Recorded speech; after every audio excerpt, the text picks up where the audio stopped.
আসসালামু আলাইকুম দর্শক, স্বাগত জানাচ্ছি বাংলা সংবাদে। শুরুতেই থাকছে শিরোনাম। শুরুতেই জানিয়ে দেব, ইসরায়েলে ইরানের ক্লাস্টার বোমা হামলা, আহত 15। বিস্তারিত থাকছে প্রতিবেদনে। মার্কিন অত্যাধুনিক F-15 যুদ্ধবিমানে ক্ষেপণাস্ত্র হামলা ইরানের, বিস্তারিত থাকছে প্রতিবেদনে। সর্বশেষ জানিয়ে দেব, হুমকি ও সন্ত্রাস মোকাবেলায় রণক্ষেত্রে প্রস্তুত ইরান, মাসুদ পেজেশকিয়ান। এতক্ষণ শুনছিলেন সংবাদ শিরোনাম, এবারে বিস্তারিত। তবে তার আগে একটি অনুরোধ, ভিডিওটি দেখে লাইক এবং কমেন্ট করে জানিয়ে দিন ভিডিওটি আপনারা কোথা থেকে দেখছেন। ইরানের ছোড়া ব্যালিস্টিক ক্ষেপণাস্ত্র থেকে নিক্ষিপ্ত ক্লাস্টার মিউনিশন ইসরায়েলের মধ্যাঞ্চলে আঘাত হানলে অন্তত 15 জন আহত হয়েছেন। তাদের মধ্যে একজনের অবস্থা গুরুতর। রোববার এ ঘটনা ঘটে বলে জানিয়েছে জরুরি সেবা সংস্থাগুলো। ইসরায়েলের বাণিজ্যিক রাজধানী তেল আবিবে ও আশেপাশের এলাকা জুড়ে ছড়িয়ে পড়ে এসব বোমার খণ্ডাংশ, যেতে বেশ কয়েকটি বাড়িঘর ও সড়কের ক্ষতি হয়েছে। স্থানীয় মাধ্যমের তথ্য অনুযায়ী আহতদের মধ্যে 7 জনকে তেল আবিবের সোরাস্ক মেডিকেল সেন্টারে ভর্তি করা হয়েছে। তাদের মধ্যে 4 জনের অবস্থা মাঝারি ধরনের গুরুতর। ইসরায়েলের জরুরি সেবা সংস্থা ম্যাগান ডেভিড অ্যাডাম জানিয়েছে, সবচেয়ে গুরুতর আহত ব্যক্তি একজন 53 বছর বয়সী পুরুষ। এছাড়া জাফা এলাকায় একটি আবাসিক ভবনে ক্ষেপণাস্ত্রের আঘাত লাগে এবং পেটা তিকাভাতে একটি আবাসিক এলাকায় আগুনের সূত্রপাত হয়। তবে এসব স্থানে গুরুতর হতাহতের খবর পাওয়া যায়নি। একই দিনে ভোরের দিকে চালানো প্রথম হামলাতেও ক্লাস্টার বোমা ব্যবহারের আশঙ্কা করা হচ্ছে। সেখানে একটি সড়ক গতিগ্রস্ত হলেও কোনো হতাহতের ঘটনা ঘটেনি।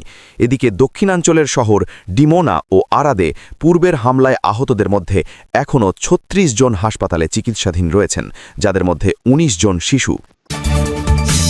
ইরানের দক্ষিণাঞ্চলের আকাশসীমায় একটি F-15E স্ট্রাইক ঈগল যুদ্ধ বিমানকে লক্ষ্য করে তাদের বিমান প্রতিরোধ ব্যবস্থা সক্রিয় করা হয়েছে।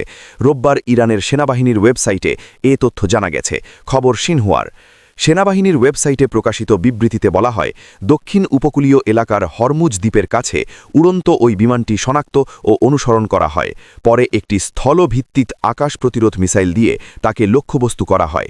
বিমানটির বর্তমান অবস্থা জানতে তদন্ত চলছে বলেও জানানো হয়।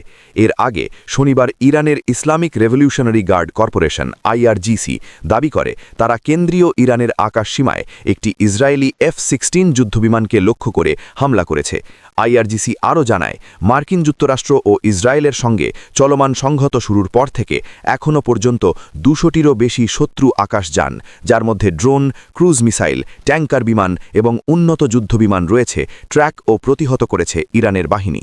সংস্থাটি দাবি করে, সংঘাত শুরুর পর ইরানের আকাশসীমায় আরও 2টি যুদ্ধবিমান, একটি মার্কিন F-15 এবং একটি F-15E-কেও লক্ষ্য করে হামলা করা হয়েছে।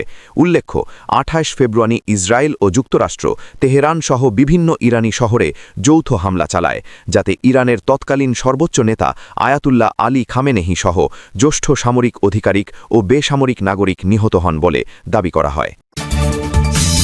ইরানের প্রেসিডেন্ট মাসুদ পেজেশকিয়ান স্পষ্ট জানিয়েছেন, যে কোনো হুমকি ও সন্ত্রাস মোকাবেলায় তার দেশ রণক্ষেত্রে প্রস্তুত রয়েছে।